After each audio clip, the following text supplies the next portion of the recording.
The break is over and fights are back. We have UFC Vegas 97 this weekend with a very good main event, an interesting co-main event, some really fun fights along the way. Anything that involves fist fighting on a Saturday is far better than the off week we had last week. And the good news is we have a pretty solid pay-per-view right around the corner as well. My name is Angelo. This is We Want Picks. And I'm going to break down the entire UFC Vegas 97 fight card, giving you my picks, predictions, and DraftKings plays. But before I do that, let me direct you to the website to show you all the tools that we have to help you build winning DraftKings lineups. One of those tools is DraftKings ownership.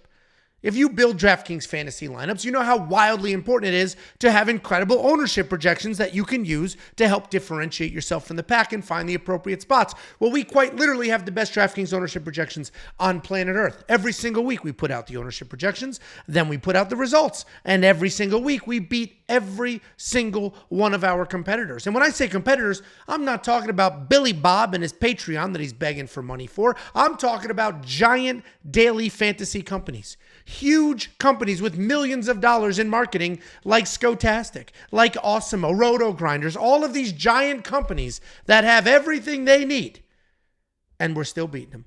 The best DraftKings ownership projections in the world are available right now for only $10 a month. Just go to WeWantPicks.com, click Become a Member at the top. You'll also unlock the DraftKings Optimizer. This will be preloaded with those ownership projections that I showed you, and it will build lineups based off of that. 1, 2, 3 clicks of a button, it'll spit out anywhere from 1 to 150 DraftKings fantasy lineups. There's a million other things. We have one single package, whether you're buying bets, picks, insight, the artificial intelligence, or DraftKings tools. $10 for an entire month, and that month is going to give you 4 UFC events. It's going to get you UFC Vegas 97, UFC 306, UFC Paris, and UFC 307. That's 2 pay-per-views, $10 a month. And you can join this club. These are winning tickets over the last year or so. Over $600,000 in winning DraftKings fantasy tickets in the last 12 months. WeWantPicks.com. Click Become a Member. It's freaking $10 for an entire month. Quite literally the greatest value in this space. Period. End of story. Let's go ahead and break down this card. We have 12 fights. 12. We lost the Ovens St. Preux fight just a few days ago. So 12 fights. One short notice opponent. And we're going to go ahead and we're going to run it from the bottom to the top. And opening up the UFC Vegas 97 fight card, we have Nathan Fletcher taking on Zygimantas Ramaska. This is a fight that has been rebooked. These are 2 Ultimate Fighters. They were on the Ultimate Fighter in the show this last season. Nathan Fletcher broke his leg, ended up losing his fight. Zygimantas Ramaska won his fight, but he still had some lingering injuries, so they wouldn't let him fight in the next round. They are fighting each other. They were supposed to fight 2 weeks ago at UFC Vegas 96. That fight was called off. They blamed it on Nathan Fletcher. Everybody was sending in zoomed in pictures of Nathan's what looked like staph infection. People said Ramaska also had staph. It's a disaster. I don't know. But this is that interesting price point where whoever wins is going to be worth their price tag. So now we got to make sure we get the right winner. We got Nathan Fletcher. He's a busy guy. He's coming out of that Molly McCann, Patty Pimblett fight camp.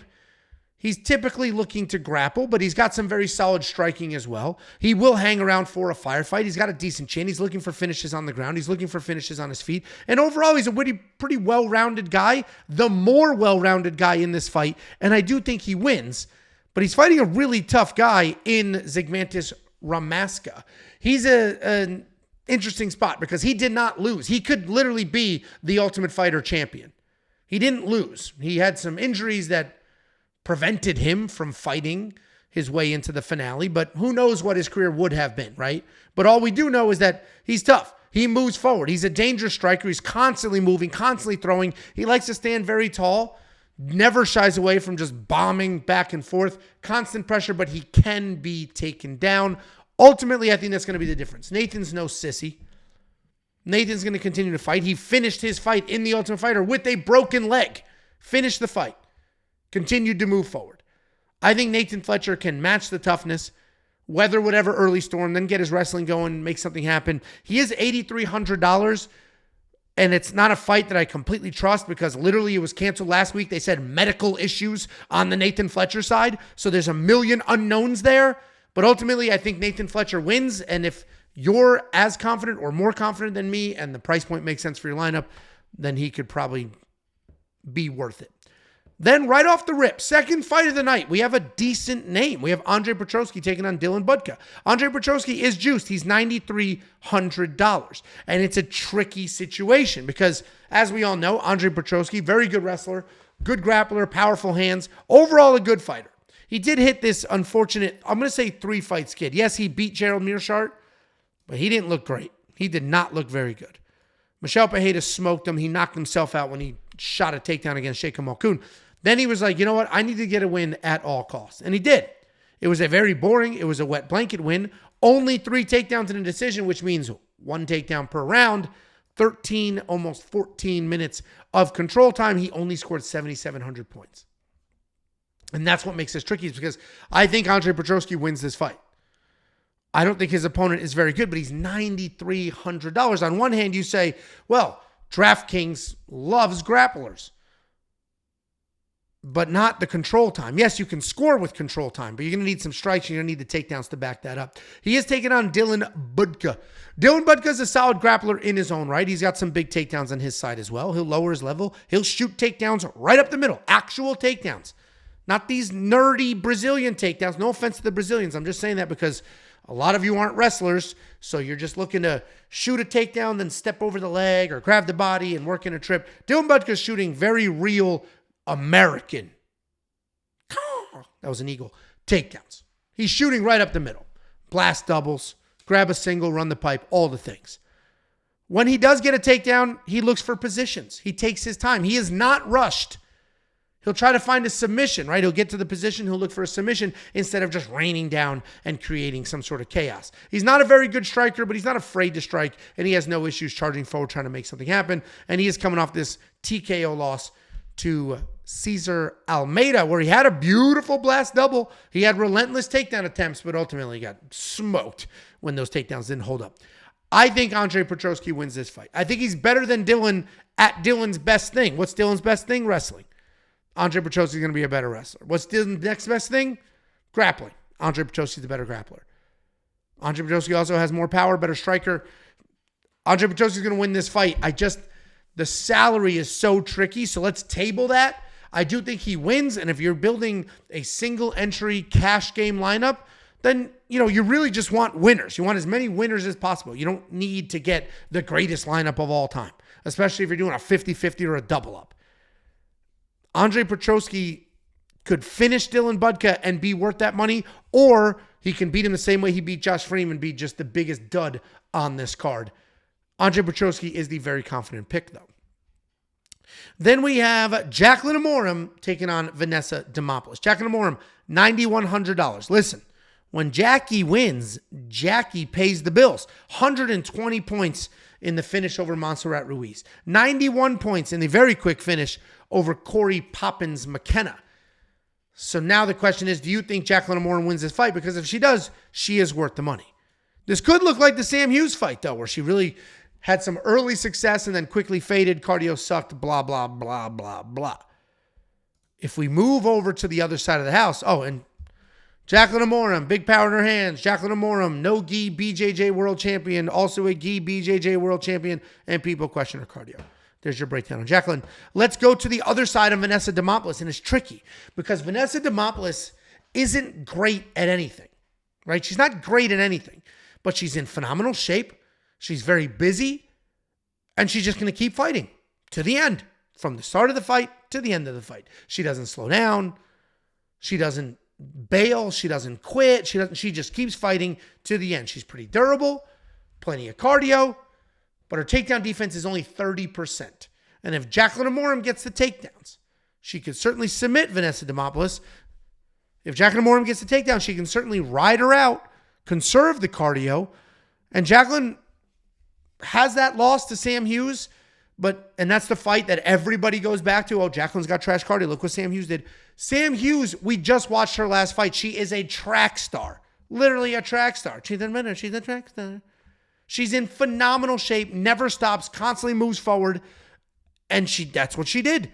And it was Jaqueline Amorim's UFC debut. So there was a lot of interesting circumstances there. Vanessa Demopoulos does have some quality losses. Karolina Kovacevic at one point in time was fighting for a title. JJ Aldrich, always hit or miss. I think Jaqueline Amorim wins this fight. I'm on that side, but I'm not going to trust her in the 9,000 range. She could certainly submit Vanessa and be worth that money, but like, man, look at all these close Vanessa decision wins that she squeaks out. So we're going to leave this one alone. We've got 12 fights to pick from. It's okay to pass on a women's MMA fight with a couple of unknowns. Then we have Gabriel Santos taking on Yizha. Listen, people hate this pick. People absolutely hate my pick here. Gabriel Santos, who is 0-2 in the UFC, is somehow everybody's most confident pick on this card. And I get it. He's an aggressive striker. He'll charge forward. He'll bomb 1-2s. And then when he's just bombing at you and he gets you all the way backed up to the cage, he'll drop to the legs, look to take you down. He can grapple, he can strike, he can do all those things. And yes, 0-2. These are quality losses, right? David Onama, that's a quality loss, and he actually looked decent in that fight. Lerone Murphy, that's a good loss as well, and he had 5 takedowns. But without the takedowns, he gets touched up a little bit. And he's fighting Yizha, and Yizha is also a very good grappler. I would argue he's the better grappler of the two of them. He's got big, powerful takedowns. He will literally snatch a leg, pick you clean up into the air, and then dump you to the ground. He can be busy with the grappling, busy with the wrestling. He doesn't gas out. He doesn't get exhausted. His striking isn't great. He'll use kicks to manage range. I think Yizha can win this fight, and I will shoot my shot and throw him in my lineup. Look at this. Yes, he lost to Lee in 2023. I get it. 5 takedowns, 8 minutes of control time. Yes, he only scored 52 points, which is crazy to me. But Yizha puts in some work. I think Yizha can win this fight, and he's $7,400. I think I will shoot my shot and try to squeeze some points out of Yizha. And look what they did with his name, Yizha. If you're going to split it, it's Yi. But whatever. I do think he could be worth it in a few lineups. Just very minimal exposure here because lots of unknowns. And even in this win, where he had 5 takedowns, 8 minutes, basically did everything that I expect him to do in this fight, he still only scored 52 points and they didn't give him the win. The reality is, let's assume that should have been a win. Add 30 points to the 52. That's 52 in a loss. Add 30 points. That's 82 points. His salary was $7,300. I think we have a very similar situation in this fight, so I will take my chance. Then we have Felipe dos Santos versus Andre Lima. Another fight where people hate my pick. Andre Lima is undefeated. He is 9-0. He's a guy that can do all the things. He can strike. He can grapple. He prefers to strike, though. And he's somebody that people are very, very high on. He is a pure striker. Solid takedown defense, solid submission defense, so it's very hard to catch him in the scramble. It's very hard to force a fight to the ground when it's not really there. But the reality is, I don't think, despite him having very good striking, despite him having decent takedown defense, good submission defense, I don't think he likes forward pressure. We saw that in the Igor Severino fight. Igor Severino was pressuring him, getting him against the cage, controlling him, forcing stuff to happen, forcing Andre to back up. And Andre didn't like it. Andre was losing that fight, and then Igor bit his ass, his arm actually. And that's how he got the win. And then he beat a short notice Mitch Raposo in a split decision. Short notice Mitch Raposo. That's the tentpole win where he scored 51 points in an actual win. That's the tentpole win people are using to say Andre Lima's phenomenal. Short notice Mitch Raposo. If we take a look on the other side, though, we got Felipe dos Santos. Yeah, he lost to Manel Kopp, UFC debut. Fine. I'll take it. And yes, he barely beat Victor Altamirano. Fine. Victor's a little tricky. But Felipe dos Santos is a shooter box fighter through and through. Forward pressure, throw everything, moving forward, trying to get a finish at all costs. I think this style of Felipe dos Santos is going to be a little bit of a problem for Andre Lima, and I think the forward pressure is going to frustrate him, and I think Felipe could have some success and squeak out this win. Problem is, he's $7,700. I don't love it, so I'm going to fade him. Pick-wise, I do think Felipe wins, pick-wise. But just nonstop forward pressure to squeak out a 51-point win, don't love it. So I'm not going to have him in my lineup, but I do think that he can win this fight. And I think he's a good underdog as far as like betting money is concerned.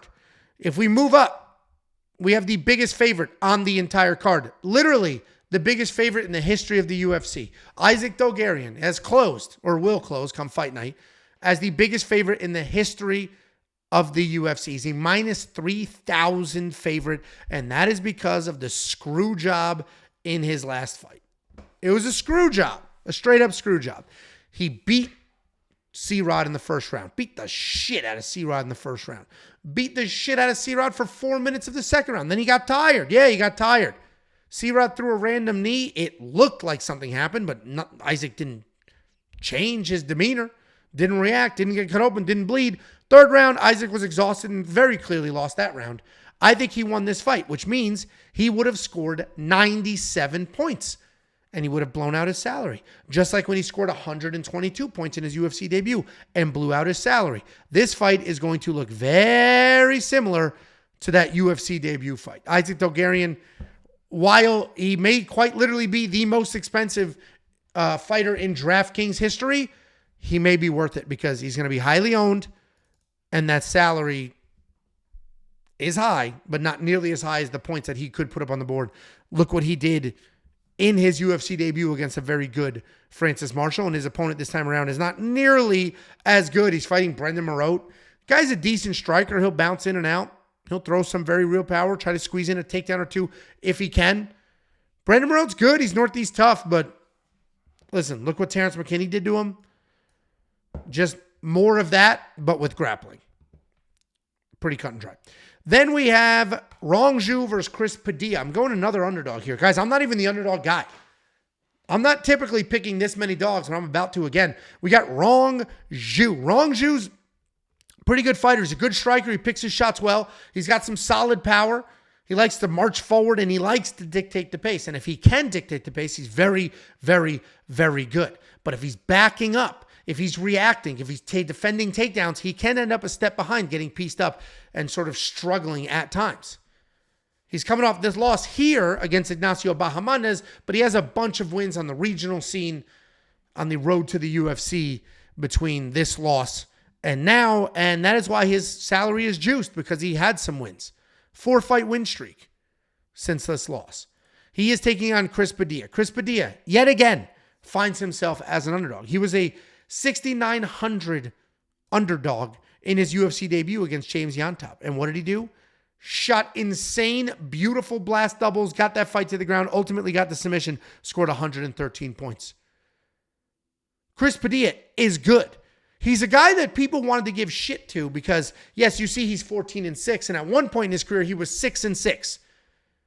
Then he hit a little bit of a streak and got some fights going, got some wins under his belt, made his way to the UFC, and people literally were out there complaining, this is the trash matchup we get. This guy, 6-6 in his last 12.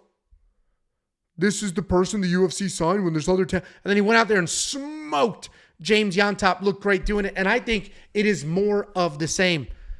I think Chris Padilla does it again. I think he gets a takedown.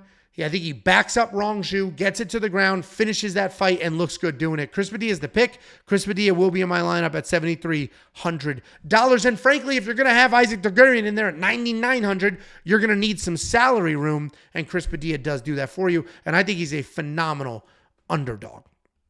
And then we have Trevor Peek taking on Yanal Ashmouz. Listen, Trevor Peek is quite literally, skill for skill, the worst fighter in the UFC roster. He doesn't have the technical acumen. He doesn't know the moves. He fought Charlie Campbell, and at one point in time, he's on top. He's got Charlie's arm, and he's just bending it. He's just moving it. Didn't key lock it. Didn't bring it around front. Didn't try to get it to the head for a head. Just started trying to twist it real hard. And I'm not exaggerating. He literally tried to twist Charlie. Hey, Trevor, what was that move that you had in the second round? That was an arm twist. I grabbed his arm. I twisted it real hard. I thought I was going to get him there, and I didn't. Trevor Peek sucks with skills. If this was like a belt promotion, okay, show me this. Let me see. He would never get anywhere. He doesn't have the skills. What he does have, though, is a head made out of wrought iron and determination and will. And frankly, that might be all he needs to have some success here, and certainly that's all he needed for 2 of his wins in the UFC. Granted, Yaya absolutely blows too. Like Yaya sucks. Actually, Yaya's skills aren't terrible, but he's a quitter. Trevor Peek's skills are terrible, not a quitter. So that's how he just beat Yaya, but kind of, right? Should have blown through him and didn't. And this is a very long roundabout way of saying Trevor Peek is insanely tough, insanely durable. He is a guy that will not break. He will not fold. You cannot get him to quit. And he's going to continue moving forward at all costs. At a certain point, he'll learn the skills. Eventually, he's not going to be twisting arms in random directions, hoping for the best. Eventually, he will have actual skills and will set things up and look to do things on purpose. I just don't know if it's now. He's fighting Yanal Ashmouz. And Yanal Ashmouz isn't like an astonishing fighter in any regard. Yes, he did smoke Sam Patterson, but that's because Sam Patterson stands with his chin 11 feet in the air. And Yanal just went bink and made it happen. Yanal's got decent power, decent wrestling, decent striking, good cardio. He's also very, very tough on his side as well. He had a big-time arm injury in his last fight, and he just grinded forward, making it happen. Didn't quit, and ultimately, yes, he lost that fight, but he didn't quit. He was headhunting, kept moving forward. I bet on Yanal Ashmouz when he was an underdog, still is an underdog, and I have a little bit of buyer's remorse. And not because of anything other than Trevor Peek is just so free. He's like an animal, like an actual animal. Like if you're fighting a wild boar and you shoot it, it's going to keep coming at you. You can cut off its leg. It's going to keep, until it's dead, it is going to continue to move forward. And that's sort of what we got going on with Trevor Peek here. So I picked Yanal Ashmouz to win. I'm not going to throw him in my lineup. I think if he wins, it'll be a decision because you're not going to finish Trevor Peek. And I don't know what he's going to do in that decision to like be wildly impressive. He'll just have some better technique. I'm picking Yanal Ashmouz. If you're on the Trevor Peek side, I get it, man.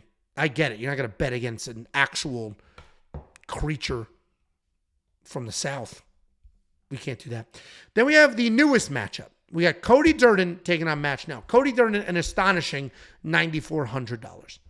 This is the same gentleman that was knocked out by Bruno Silva. The same gentleman that was knocked down and ultimately submitted by Tagir Ulanbekov. And yes, in his wins, he scores decently well, right? 4 takedowns against Jake Hadley, 84 points.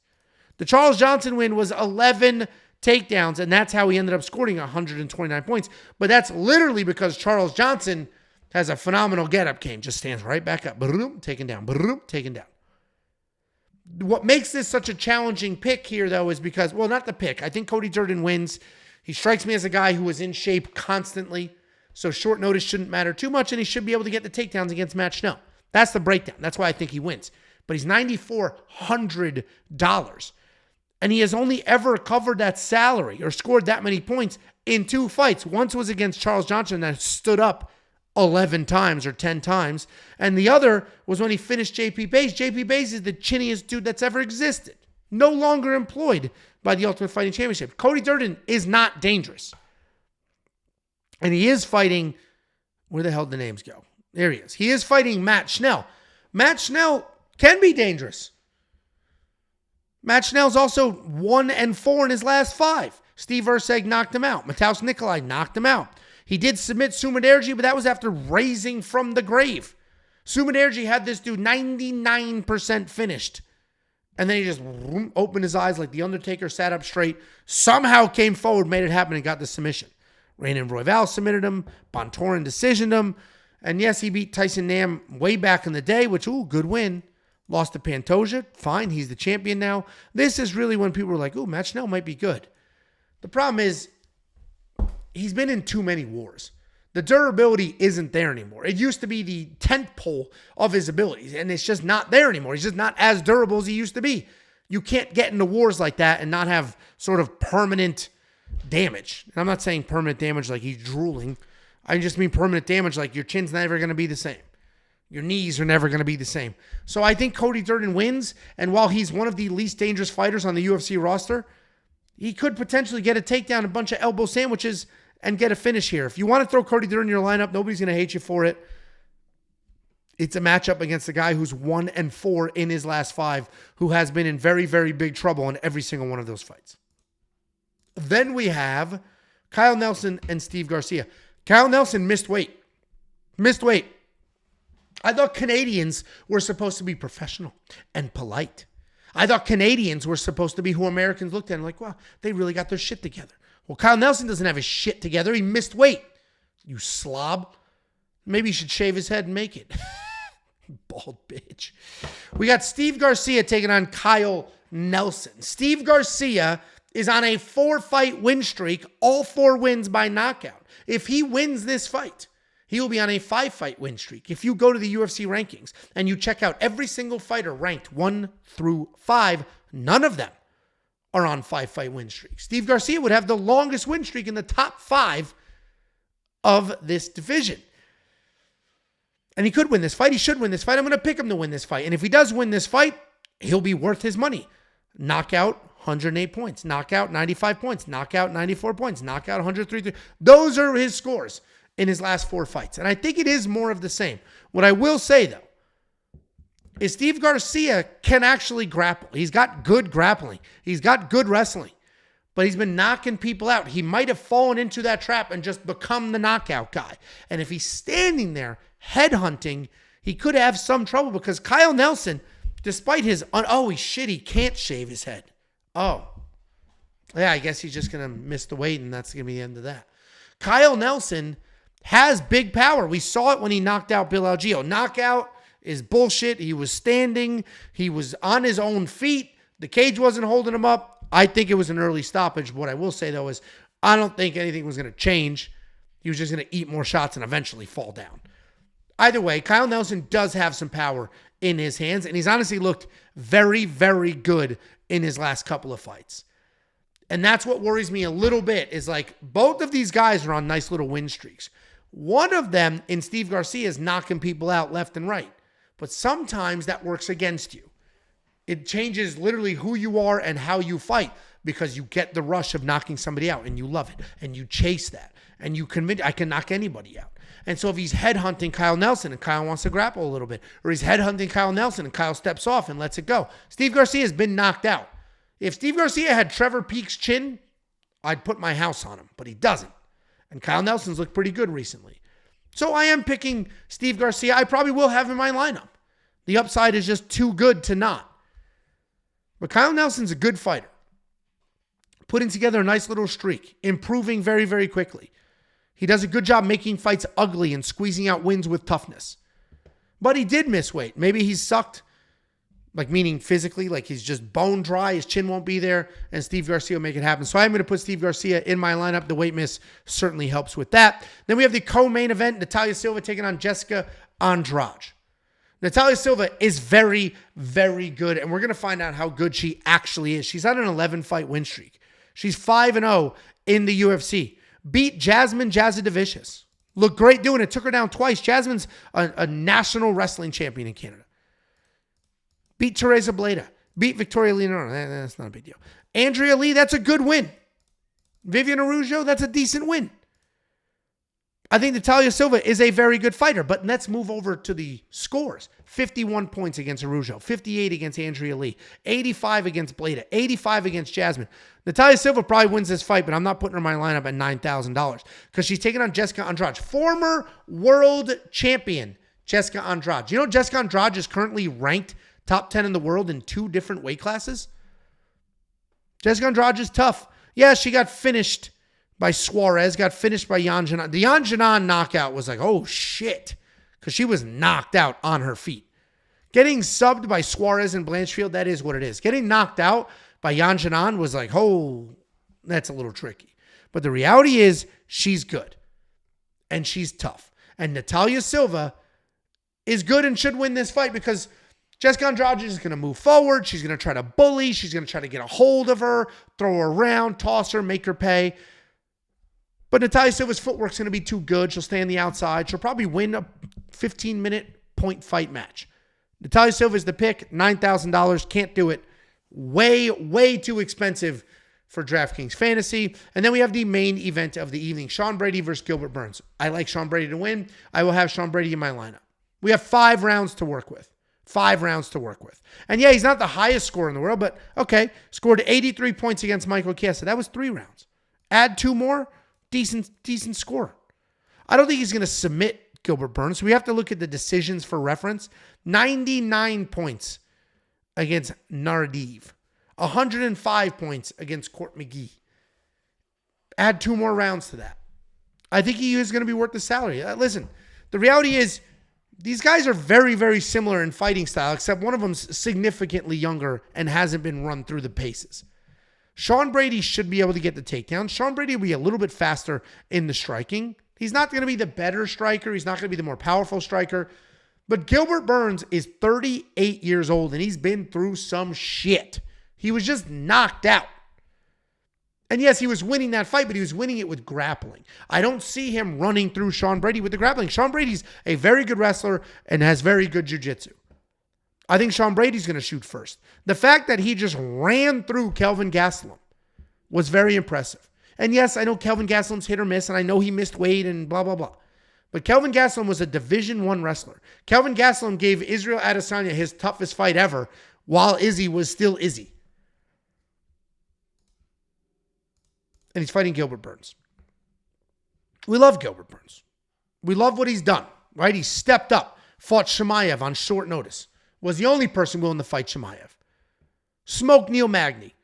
Beat an old Jorge Masvidal. Lost to Bilal Muhammad. Locked to Dak Della Maddalena. I think Gilbert Burns is going to lose this fight and he's officially going to look old. But certainly if you're on the Gilbert side, he's $7,500 and he makes a ton of sense. If you're on that side. I am not on that side. I'm going the other direction. This is a great main event. That is a great co-main event. And guys, don't forget, WeWantPicks.com. It's $10 a month. You can unlock the DraftKings ownership projections. You can unlock the DraftKings optimizer. You can join this crew of people that have won over $600,000 in the last year. WeWantPicks.com. It's $10 a month. You're going to get the fantasy stuff. You're going to get the betting stuff. And you're going to get it for 4 events. 2 of those events are pay-per-views. That's $2.50 an event. The sales pitch should just be, it's $10. Don't be cheap. WeWantPicks.com. Click Become a Member at the top.